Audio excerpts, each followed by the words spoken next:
इस कहानी को अंत तक सुनिए। एक समय की बात है। रोहन के दादाजी रोहन से कहते हैं कि क्या तुम्हें पता है, हिमालय की पहाड़ियों पर कड़ाके की ठंड में भी बहुत से साधु ऐसे हैं जिनकी उम्र सैकड़ों यानी 100 साल से भी ज्यादा है।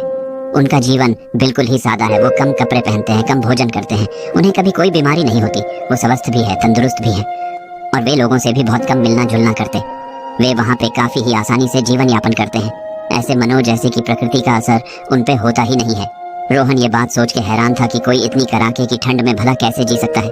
कुछ बात तो होगी, वो भी कम कपड़े पहन के जिंदा है और एक हमें यहाँ पे जरा सी भी ठंडी गर्मी बर्दाश्त नहीं होता। आखिर ऐसा क्या रहस्य है उसके पीछे कि वो लोग 100 साल से ज्यादा अपने जीवन को यापन करते हैं और वे बीमार भी कभी नहीं पड़ते।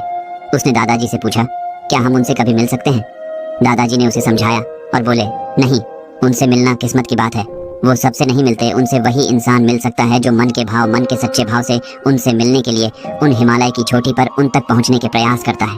वो सबको दिखाई नहीं देते, वो अदृश्य रूप में होते हैं। उस रात रोहन को नींद नहीं आई। वो बस उन्हीं के बारे में सोचता रहा कि किसी न किसी दिन वो उनसे जरूर मिलेगा और सारी बातों का रहस्य उनसे पूछेगा कि आखिर इसके पीछे का क्या राज है। धीरे धीरे वक्त गुजरता रहा और समय बदलता गया।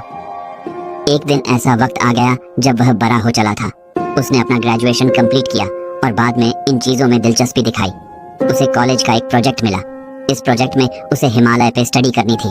फिर क्या था, ऐसे मानो जैसे कि उसे इसी मौके की तलाश थी। उसने अपना बैग पैक किया और रास्ते के सामान जिसकी जरूरत थी सारी चीजें उसमें भर ली, जैसे कि टॉर्च, हेलमेट, सर्दी से बचने के लिए कुछ गर्म कपड़े और भी तरह तरह की चीजें जो जरूरत की थी उसने सब भर ली और अगले दिन जाने के लिए तैयार हो गया।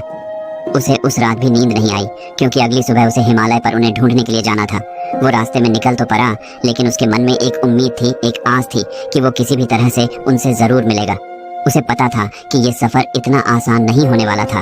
वो चल पड़ा। धीरे धीरे जैसे ऊपर जाता रहा कड़ाके की ठंड और बढ़ती गई। उस ठंड में सांस लेना तो दूर, चलना भी बहुत मुश्किल था। अब वो आगे कैसे पहुंचे? ऐसे मानो जैसे कि वो हिम्मत हार जाएगा, लेकिन फिर भी उसने कोशिश करना नहीं छोड़ी। 2-3 दिन लगातार चलने के बाद अब वो थक गया। अब उस दिन सोचा कि उसे गुफा में आराम कर लेनी चाहिए। वो गुफा में आराम करने बैठ गया और उसने बैग में देखा तो कुछ खाने की चीज निकली। वो थोड़ा बहुत वहाँ पे कुछ खा के फिर प्लानिंग करने लगा कि फिर आगे उन्हें कहाँ ढूंढा जाए, क्योंकि दूर दूर तक ना कोई झोपड़ी, ना कोई कुटिया, ना कोई साधु, ना कोई महात्मा। उसे कुछ भी दिखाई नहीं दे रहा था जिससे उसे लगे कि कुछ तो आशा है कि मैं उनसे मिल सकता हूँ। उसके पास 2 ऑप्शन थे, या तो लौट कर वापस घर चला जाए या तो उन्हें फिर ढूंढने की तलाश जारी रखें। ठंड इतनी ज्यादा थी कि हाथ पैर जम जाए, लेकिन फिर भी इतनी ठंड में उन्हें ढूंढना इतना आसान नहीं था। अगले दिन जब सुबह हुई तो उसने देखा कि उसकी हिमालय के उस पहाड़ी के नीचे एक बड़ी सुंदर सी प्यारी झील थी।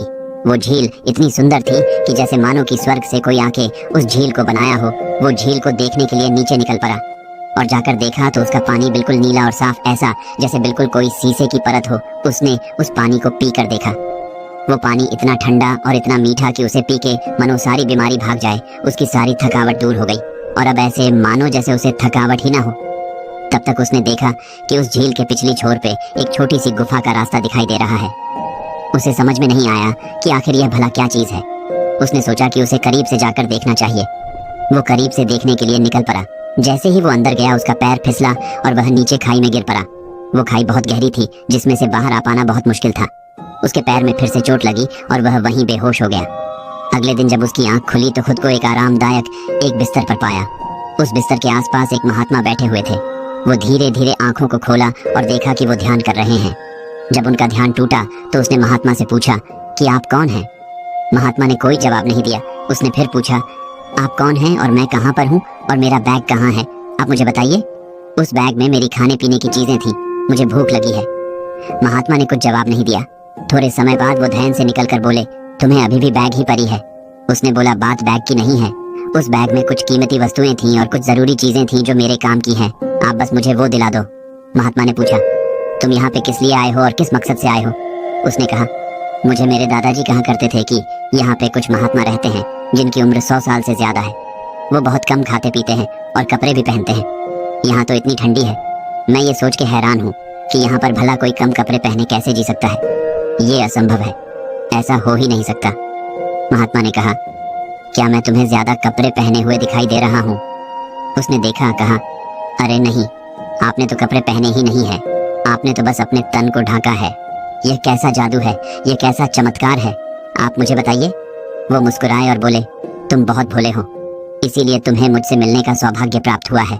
तुम्हारा दिल बहुत साफ है, तुम चीजों को काफी जिज्ञासा के साथ देखते हो और सोचते हो, और यही तुम्हें कामयाबी के रास्ते पर लेकर जाएगी। महात्मा ने कहा, अभी तुम कहाँ पे थके हुए हो, ये लोग एक काढ़ा पियो। उस काढ़े में कुछ भी नहीं था, सिर्फ एक नॉर्मल सा पानी जिसे गर्म की गई थी। उसे पी के वो हैरान रह गया। बोला, इतना स्वादिष्ट, आखिर इसमें ऐसा क्या है? आपने इसमें क्या मिलाया है? उन्होंने बोला, इसमें कुछ भी मिला नहीं है, ये जैसे एक नॉर्मल पानी है। लेकिन उसको पीते ही उसके सारे पैरों के दर्द और सर की थकावट सब दूर हो गई, जैसे मानो चमत्कार सा हो गया। उसने बोला, ये कैसा जादू है, यहाँ का पानी भी इतना स्वादिष्ट और मीठा, जिससे मेरी थकान दूर हो गई। और ये एक ऐसा काढ़ा है जिसको पी के मेरा सर दर्द और मेरे घुटने का दर्द, सब थकावट दूर हो गई। महात्मा फिर मुस्कुराए और बोले, तुम कुछ ज्यादा ही जिज्ञासु हो। हर चीज को जानने के लिए तुम्हारे अंदर एक अलग ही खुशी है, और हर सवाल का जवाब पाने के लिए तुम कुछ ज्यादा ही जल्दी में हो। इसीलिए अब तुम यहाँ से चले जाओ, मुझे लगता है कि तुम्हें किसी भी चीज का जवाब देना सही नहीं है। वो लड़का बोला, नहीं नहीं महात्मा, मुझे क्षमा करें, मेरे से गलती हो गई, मैं थोड़ा ऐसा ही हूँ, मुझे माफ कर दें, अब मैं यहाँ से कैसे जाऊँ? वो कुछ नहीं बोले और चुपचाप ध्यान में चले गए। वो लड़का हैरान था। वो लड़का कहता रहा, अरे महात्मा, मेरी बात तो सुनिए, मेरे से गलती हो गई, बस आप मुझे मेरे सवालों का जवाब दे दीजिए और मैं चला जाऊंगा। महात्मा फिर से ध्यान में लग गए, ऐसे मानो जैसे कि उसकी बातें सुनाई नहीं दे रही हो, और वो इधर परेशान हो रहा था कि अब क्या करा जाए। सुबह से शाम हो गई, लेकिन महात्मा जी अपनी आंखें नहीं खोली, और लड़का परेशान और दुखी हो गया कि अब क्या हो गया, मैंने महात्मा का दिल दुखा दिया या मैंने उन्हें परेशान कर दिया। फिर वो अपने बैग की तलाश करने लगा। उसने देखा कि उसका बैग ऊपर टंगा हुआ है। वो बड्ड ही मुश्किल से चढ़कर उसे उतारा। शाम होने वाली थी, लेकिन अभी भी वो महात्मा ध्यान से नहीं निकले। उसे लगा कि अब शायद उसे चलना चाहिए। महात्मा मेरी बातों से नाराज हुए। वह वापस जाने लगा, क्योंकि उसे सुबह तक नीचे भी पहुंचना था, क्योंकि उसे वहां पे बहुत ज्यादा ठंड लग रही थी। उसने महात्मा से अब काफी विनती करने के बाद भी महात्मा ने उसकी बातें नहीं सुनी, और वो ध्यान में लगे ही रहे। उसने आप सोचा कि अब उसे यहाँ से चलना ही चाहिए। फिर उसने अपने बैग को लिया और वहां से निकलने लगा। जैसे द्वार पहुंचा तो उसने देखा बहुत सारे साधु पानी में ध्यान मुद्रा किए हुए तपस्या कर रहे हैं, ऐसे मानो जैसे कि वो जम गए हैं। ये सारी चीजें देखे उसकी आंखें खुली की खुली रह गईं। वो हैरान था, यह कैसे हो सकता है? इतने ठंडे पानी में बिना कपड़ों के कोई कैसे तपस्या कर सकता है? कुछ बात तो है। वो देखते ही रह गया, क्या आखिर ये क्या? वह चुपचाप वहां बैठ गया। तब तक महात्मा पीछे से आए और बोले, तुम्हें क्या जानना है, तुम बताओ। वह महात्मा के पैर पर गिर गया और माफी मांगा। बोलो, मेरे से गलती हो गई, आप मुझे क्षमा करें, मैं आपका दिल नहीं दुखाना चाहता था। महात्मा बोले, कोई बात नहीं, दरअसल ये तुम्हारे सब्र की परीक्षा थी कि तुम्हें तुम्हारे अंदर कितना सब्र है इन चीजों को जानने के लिए। वो बोले, आओ बैठो, मैं तुम्हें वो बातें बताता हूँ जो बहुत कम लोग ही जानते हैं। उसने पूछा, आप मुझे बताइए, लंबे समय तक का जिंदा रहने का रहस्य क्या है, और हमेशा स्वस्थ कैसे रहे? महात्मा ने कहा, तुम अभी बालक हो, नादान हो, लेकिन तुम्हारी जिज्ञासा ही तुम्हें सब कुछ सिखा देगी। क्या तुम्हें पता है, यहाँ पे जितने भी महात्मा लोग हैं, सबकी उम्र 100 साल से ज्यादा है और सब बिल्कुल स्वस्थ हैं। उन्हें किसी भी तरह की कोई बीमारी नहीं है, जिसमें सबसे पहला और बड़ा वजह है यहाँ का माहौल। तुम शहर में रहते हो, मुझे पता है, वहाँ पे बहुत प्रदूषण है, अच्छा खान पान भी नहीं है, और न ही सांस लेने के लिए शुद्ध हवा। इसीलिए जब शरीर को सही से उसका खाना नहीं मिलेगा तो फिर भला शरीर स्वस्थ कैसे रहेंगी? ये ठीक वैसे ही है जैसे तुम्हारे शहरों में गाड़ियों में अगर सही से इंजन जिनमें तेल ना हो और सही से गाड़ी की हालत ठीक ठाक ना हो तो तुम उसे रोड पे सही से नहीं चला सकते। ये शरीर भी एक मशीन है, और इस मशीन को बेहतर रखना, शरीर की देखभाल करना हमारी जिम्मेदारी है। इंसान का शरीर 100 साल क्या इससे भी ज्यादा वर्ष तक जीवित रह सकता है, अगर उसे वैसा माहौल मिल जाए तो। उसने पूछा, ये फिर कैसे होगा?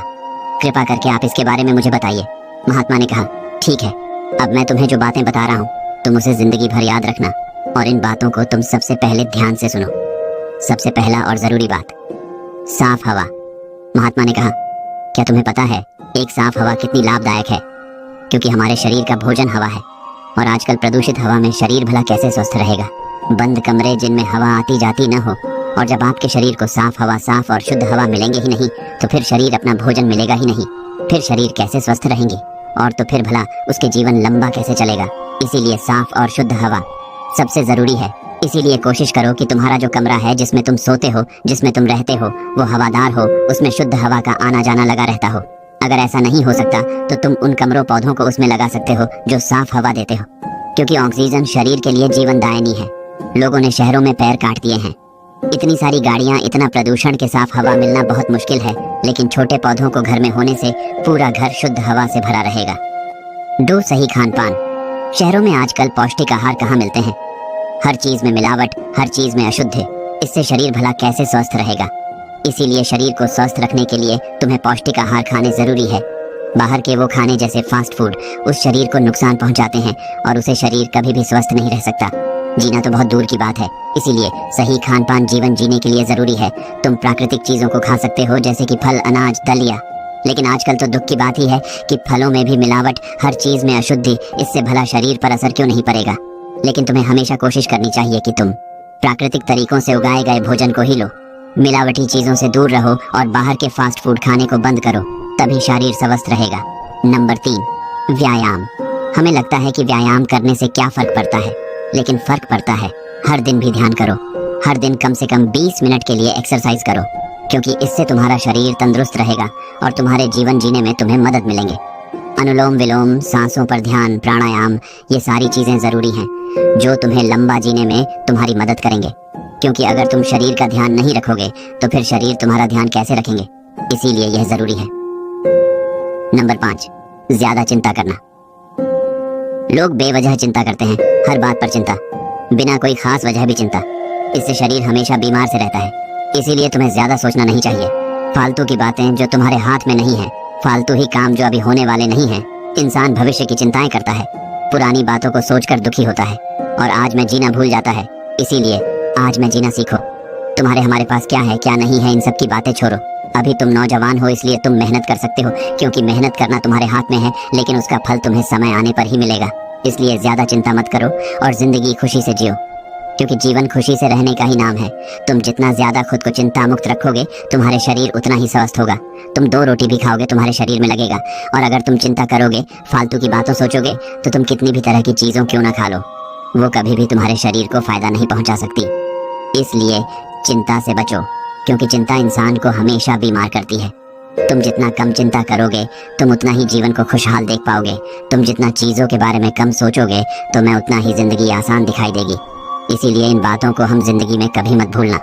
तब महात्मा ने अंत में कहा, जिंदगी में एक बात हमेशा याद रखना। देखो, बात सिर्फ एक ही है, अच्छा माहौल, सही खान पान और शरीर की देखभाल और खुशहाल जीवन इंसान को लंबे समय तक जीने के लिए काफी है। सारी बातें सुन के उस नौजवान के जीवन में बहुत परिवर्तन आया और वह पूरी तरह से बदल गया। वो लड़का महात्मा का बहुत बहुत धन्यवाद कहा और वहां से चला गया। ये बाकी अगर ये कहानी आपको अच्छी लगी हो तो इस वीडियो को लाइक करें और ऐसी और कहानी सुनने के लिए डे इंस्पायर्ड यूट्यूब चैनल को सब्सक्राइब करें। तब तक मिलते हैं हम आपसे ऐसी ही एक और प्रेरणादायक कहानी के साथ अगले दिन। धन्यवाद।